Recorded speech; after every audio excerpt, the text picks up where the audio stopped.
In luxury watchmaking, dominance has long been associated with Switzerland, Geneva, the Valley d'Ajoux, centuries of uninterrupted tradition. But in 1990, in a small town in eastern Germany, a different story began, one of revival, resilience, and precision reborn. That story is a Lange Söhne, originally founded in 1845 by Ferdinand Adolf Lange in Glashütte. The brand helped transform a struggling mining region into a center of horological excellence. Glashütte became Germany's answer to Swiss watchmaking, defined by three-quarter plates, hand-engraved balance clocks, and an uncompromising commitment to precision engineering. Then history intervened. After World War II, the region fell under Soviet control. The original Lange manufacture was expropriated. The name disappeared. For decades, a Lange Söhne ceased to exist as an independent luxury brand. German fine watchmaking faded from the global spotlight, but history had one more chapter to write. In 1990, just after German reunification, Walter Lange, great-grandson of the founder, made a bold decision. He would revive the family name. In a country rebuilding its identity, Lange would symbolize something greater than a watch brand. It would symbolize resurgence. Re-establishing a high-end manufacture from scratch was audacious. Switzerland had never stopped producing luxury watches. German fine watchmaking had to rebuild credibility from zero, and Lange did it not through marketing spectacle but through engineering purity. In 1994, the brand unveiled its first 4 models of the modern era. Among them was the Lange one. It immediately stood apart off-center dial layout, large double-date window inspired by Dresden's 5-minute clock, perfect balance despite asymmetry. It looked nothing like its Swiss competitors. And that was the point. Lange Söhne did not attempt to imitate Geneva aesthetics. It embraced German identity fully. The movements featured untreated German silver plates that develop a warm patina over time. Hand-engraved balance clocks made each piece subtly unique. Gold chattons secured with blued screws referenced 19th century Glashütte traditions. When collectors turned the watch over, they didn't just see finishing, they saw architecture. Movement design became a signature strength. The three-quarter plate created structural stability and visual harmony. Engravings were done by hand.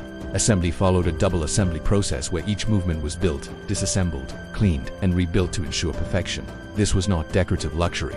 It was disciplined engineering. Competing with Swiss giants like Patek Philippe and Vacheron Constantin required more than nostalgia. It required excellence, so undeniable that geography became advantage, not limitation, and Lange delivered. The datograph, introduced in 1999, stunned the watch world.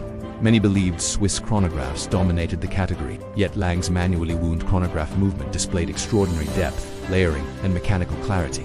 Watchmakers and collectors alike admired its technical sophistication. The message was clear. German watchmaking was not merely back, it was competing at the highest level. What makes a Lange Söhne strategically fascinating is its refusal to chase volume. Production remains limited. Growth is measured. Prestige is protected.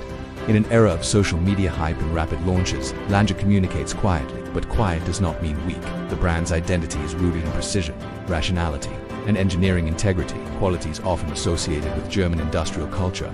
This geographic authenticity differentiates it in an industry concentrated in Switzerland. While Swiss houses often lean into romantic storytelling and aristocratic heritage, Lange's narrative centers on craftsmanship, resilience, and structural perfection.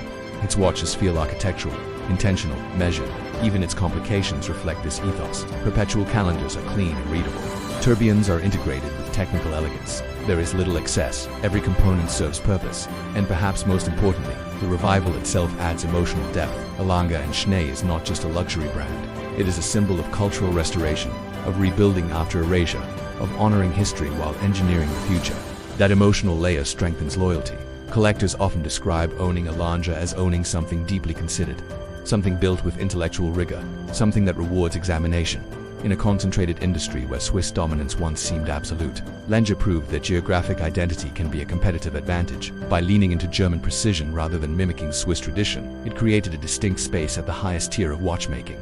From near extinction after World War II to global recognition within 3 decades of revival, a Lange Söhne represents one of the most impressive resurgences in modern luxury history. It shows that heritage can be interrupted but excellence can rebuild it, and it reminds us that true prestige is not about noise, it is about mastery.